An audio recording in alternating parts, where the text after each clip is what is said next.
So, hello and welcome to day 2 of Arthurian April. I'm particularly excited because today we're going to tackle the big guy. We're going to tackle King Arthur himself. This is a book that I had in undergrad, actually, in a course that I took all about King Arthur by Richard Barber, and it's a really good overview of King Arthur, the character, coming out of sort of the pseudo-history of the early part of the first millennia and into later. Now, you may wonder why I have all these books on King Arthur. Well, for those of you who don't know, have a master's degree in English literature, and my primary area of focus was King Arthur, but also the intersection of Romance literature of the 14th and 15th centuries, as well as that was happening in the Middle East at that time. So I did a lot of work on Sir Palamedes, and we will definitely talk about him later. But today we're talking about King Arthur. Now, I get asked a lot, was there a real King Arthur? I don't believe there was a real King Arthur. And to understand the context of that, we need to think about the Romans. Of course, it always goes back to the Romans. Now, in the 5th century, Romans left Britain. And what they left behind was a amalgamation of cultures. It was a big influence of Rome, but also echoes of the people that they were before they were conquered, and it opened them up to lots and lots of invasions. Now, you've probably heard about the Angles, the Jutes, the Saxons, people of that kind of nature. Yes, those were all the people that came in and out. There were all kinds of little groups of kingdoms, dukedoms, earldoms, all of that stuff. Things changed hands a lot.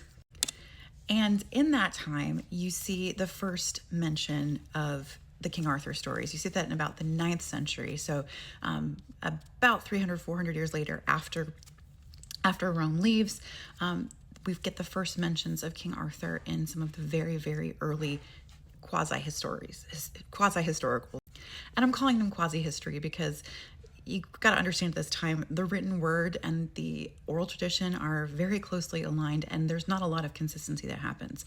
We do know that some books were written and rewritten, and that's really cool when you get to see things later, like in the 12th century, where the myth really takes shape. But you've got to understand like how much work went into writing a single book and keeping that narrative consistent. So the first stories of Arthur, we see him as a warlord, and that is in the 9th century. We know that he's a warrior. There's lots of, chronicles of the battles that were going on, and this was all kind of important to sort of make a cohesive story about the Britishness of the islands and their own mythology, because we know how powerful mythology is, right? It really isn't until Geoffrey of Monmouth in the 12th century where we get this real comprehensive story, and we start to get more of the tales of King Arthur. I talk a lot about Geoffrey of Monmouth. That was my inspiration for my first book in my King Arthur series, Queen of None, because he mentions that King Arthur has a full-blooded sister named Anna, who pretty much disappears from the stories after that point. So from the 12th century on, she gets kind of merge with other characters. But we're not here to talk about Anna, we're here to talk about Arthur, so I will give him that. Now, what I love about this period of Arthurian literature, and I did a lot of studying on it, is that the story gets bandied about and sort of ping-ponged between France and England. And of course, those very early stories I was talking about, those 9th century stories and before, are based very much in Welsh myth. That's where we get stories like Culhwch and Olwen and sort of the overlap of the history of Wales into the larger story of Britain. But things that we consider incredibly central to the King Arthur story, like the Round Table, that's introduced after Geoffrey of Monmouth in Wace's, it's the Roman de Brut, because Wace, along with a couple of other people, thought that Britain was started by Brutus. And I have a little excerpt directly from, you can see the Round Table there, one of the depictions that's at Winchester. But this is from Wace. So, for the noble barons he had, of whom each felt that he was a superior to his companions, each one believed himself to be the best, and no one could tell the worst. King Arthur, of whom the Britons tell many stories, established the Round Table. There sat the vassals, all of them at the table head, and all equal. They were placed at the table as equals. None of them could boast that he was seated higher than his peer. And this is a pretty revolutionary idea, and something that certainly stays through in the rest of King Arthur stories.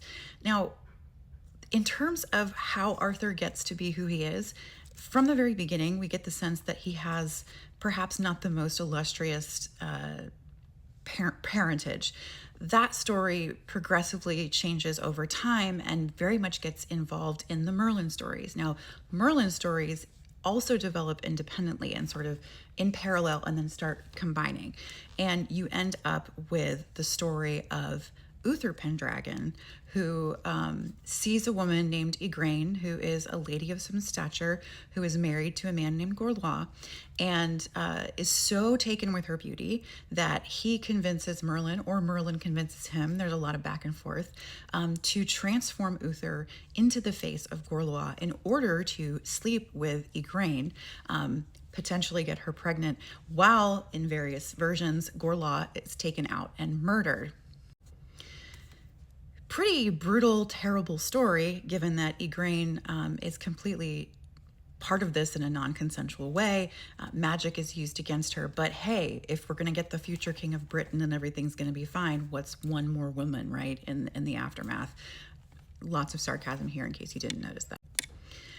Arthur himself, as a character, though, is really all over the place. In many, many cases, Arthur is more like the central piece around what everything moves. If you read Mort Arthur, which I was reading from yesterday, you'll notice how little Arthur actually is in the story. Most of the stories are about the knights of the Round Table, not Arthur particularly. So he's sort of this catalyst. He's sort of the center point in which all of these other tales constantly wind around. And it isn't until later, until Chrétien de Troyes in the 13th century, where we really start seeing the influence of courtly literature, the introduction of Lancelot. Guinevere is very, very old, but she ends up kind of co-opted again into that story, and then we have this whole idea of the king who has been cuckolded, and that there's this affair under his nose, and that they, love each other so much there's no way that they can possibly not be together, and then everything ends terribly tragically. My favorite depiction of King Arthur is absolutely in The Once and Future King, which is a 20th century retelling from T.H. White. T.H. White is also responsible for the inspiration. If you've ever seen The Sword and the Stone from the Disney films, it's based on the first of the books that are in The Once and Future King, which is actually a series of novellas.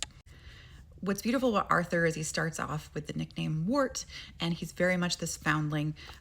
He's been raised by Sir Ector and Kay, has not really known his father or his parentage. He's been fostered, and that fosterage is very common in these stories, very traditional and Celtic stories. But the way that the education happens with Arthur and how Merlin takes him under his literal wing sometimes and shapes him into someone who thinks about the big problems very much goes back to what we were talking about with the Round Table. The central theme of The Once and Future King is might versus right. This idea that King Arthur would usher in a time of the world where it isn't just about being the biggest warrior and being the strongest person in the room or the most rich, or however you want to look at it. It has to do with actually thinking through and having a code of ethics and morals. There's a lot of humor in the book, and the character of Arthur is just absolutely brilliant. I also recommend the Winter King series by Bernard Cornwell, which takes a little bit of a difference. So in those series, Arthur's not actually a king, he's a warlord. So it's much more of a take on the 9th century version of King Arthur, sort of dealing with the Saxons and everything there. My own King Arthur is a little bit of an idiot.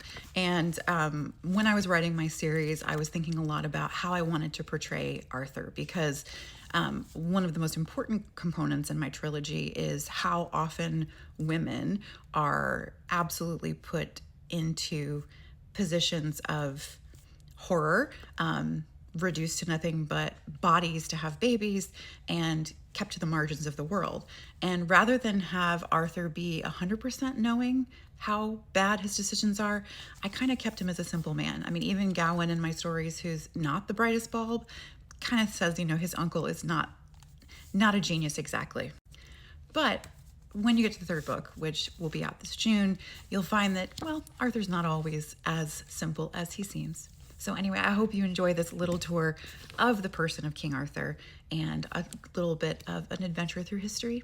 And join me back tomorrow for more Arthurian April.